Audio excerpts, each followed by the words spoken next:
Today for your word study lesson, you will be using your reader's notebook to work on cursive handwriting. Earlier we talked about the cursive letters E, I, T, and J. And to practice, we need to write those out. As you can see here, I have two students that worked really hard on cursive E, I, T, and J. So that's what you're going to be doing today. You will have an entire line of the cursive letter E all the way through, from one side of the paper to the other. Notice there's finger spaces in between each letter, so there's not too many crammed together. After that student was done, he or she circled the letter that they thought was the best lowercase e. You will do the exact same process with the letter I, the letter T, and the letter J.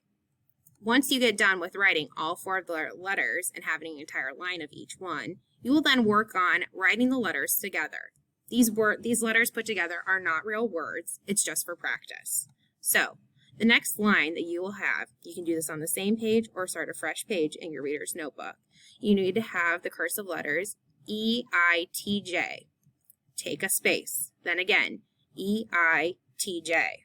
Another space, E, I, T, J. You should have about 4 different sections or pieces of the letters put together. Once again, circle the one that you think is best. Do the same, but this time you're going to put J, E, I, T. A different way. J-E-I-T. Go through, you should have about 4, just like the first.